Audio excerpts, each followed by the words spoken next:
The copy of 3D Sen featured in today's review is provided courtesy of Geod Studio.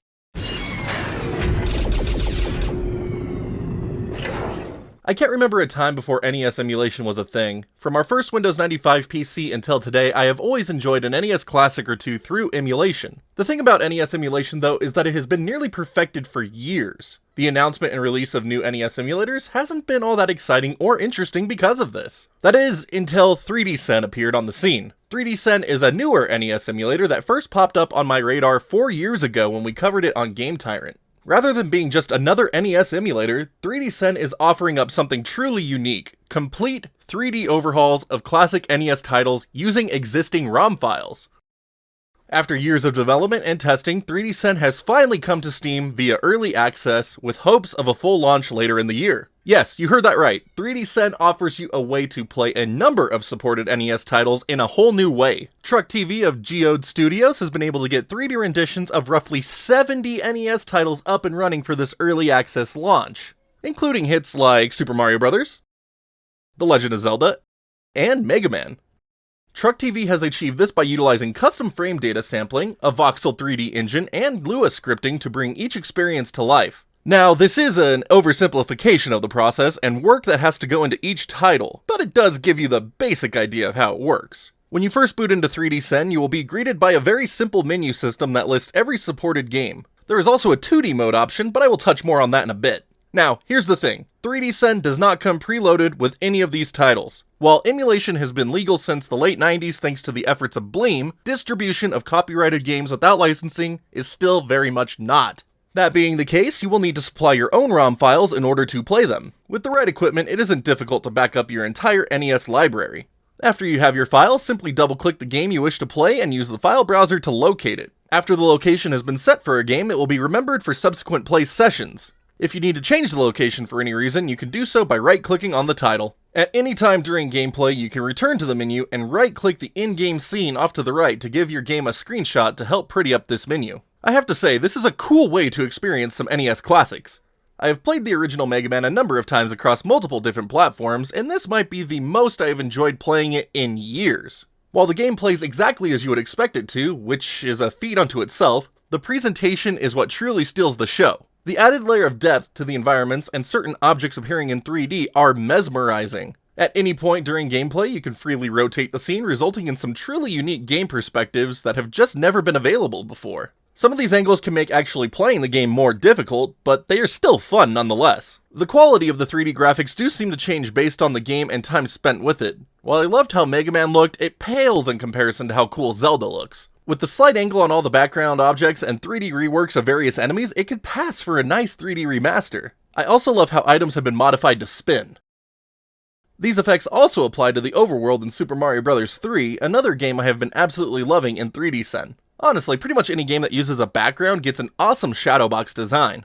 For games that don't, you can change the background between a number of different presets. I am digging Fantasy myself, and the fact that it changes colors depending on the scene is a great touch. Another sweet benefit to the new 3D rendering is that a good selection of games that I have tested include new shadowing effects that obviously weren't in the original presentation. Shadow effects can be disabled in the settings if desired. Okay, but enough about the way it looks. How does it feel to play games in this new 3D environment? Well, as I mentioned, it handles exactly how you would expect it to on any other NES emulator. Controls have felt great, and I haven't experienced any sort of input lag. Input can also be done through a variety of options including keyboard and X input or direct input controllers. I have personally used an Xbox One and Retrobit Bluetooth Sega Genesis controllers during play. There are a variety of key bindings that can be set in the main menu for game and optional controls, so the number of buttons and thumbsticks can affect this. Oh, and 3D Sen does support 2 players, so prepare to get your multiplayer on. I quickly want to cover some of the other options available in 3D Sen. Save states are fully supported, and unlike other emulators that have per game slots, 3D Sen lists everything right on the menu. This global system actually works well if you're wanting to jump between a number of areas in a game or multiple games in general. Game speed can be adjusted for both slow motion and fast forward. Lighting can be turned up and down to suit your preferences.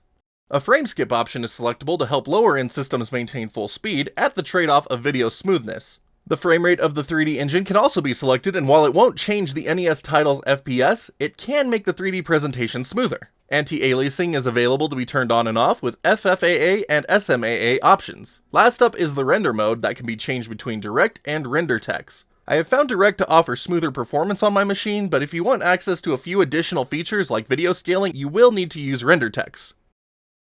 Since these are NES ROMs in use, every quirk found in the original game is still present on 3D Sen. This does mean that every speedrunning trick can be pulled off in your favorite supported titles. I will say a few of them might be harder to pull off if you rely on visual cues though. Still, it's great to know it can be done. Now let's touch on that 2D mode I brought up earlier for a minute. Any game that hasn't received a 3D profile can still be played traditionally within 3D Sen by selecting the 2D mode. ROM selection and reselection will need to be used to accommodate this, but it is a good feature to have nonetheless. By the way, 2D mode can be used on the 3D supported titles if you want to play them in their original format. As for the emulation quality itself, it appears to be fairly accurate. Sprite flickering and slowdowns during heavier scenes are present. Even in 3D mode, games present these typical NES traits due to the way the 3D conversion works. Just a quick note on audio emulation, it sounds as good to me as any other top tier NES emulator. If you think emulation audio sounds fine, you shouldn't have any complaints here. If you do have issues with it, well, there you have it. While 3D Sen has left an overall great first impression, there are some things I hope to see improved as the project progresses. As much as I applaud accurate emulation, I would love to see an option added for overriding the sprite limit. The traditional sprite flicker in the 3D presentation is a bit distracting, and in this case I think it would better suit the experience. There are also minor moments where the screen just feels shaky, especially the edges in 2D mode. I also think the menu could use a bit of extra flair. While it's perfectly functional, it is very minimalist, and I have personally known a few people who get turned off by such things. NES emulation has been practically perfect with few innovations to be seen for many years. What Geod Studio has done with 3D Sen not only brings a new innovation to the scene, but also gives longtime players a new way to relive their favorite games. Sure, the list of supported games at the moment is pretty small, but more will continue to be added over time. Plans to release the Profile Maker tools for 3D Sen have also been announced to let the addition of more games be a community effort. I for one can't wait to see what the future holds for 3D Sen. Even though the emulator isn't free, this type of innovation more than makes me happy to jump in and support it.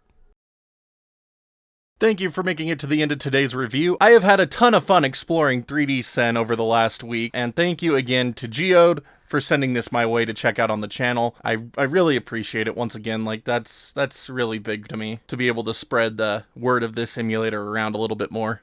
Honestly, I can see myself using this quite regularly, and if you think it looks cool, definitely check it out over on Steam. But anyways, as always, thank you again for watching. I can never express enough gratitude to each of you that spend even a minute in my channel. Thank you so very much for helping it grow and continue this upward momentum. So if you haven't already, hit that sub button, that like-dislike button, just depending on how much you like today's video. And if you'd like to further help support the channel to bring more content like this to you, you can always hit that join button here on YouTube or check out my Patreon link in the bottom right-hand corner of the screen. As always, I am just super grateful for your consideration, and for everyone who has already done so, thank you so much for being my friggin' champions. You are all incredible. But that's gonna do it for today, so until next time, stay awesome, and we will see you all back next video.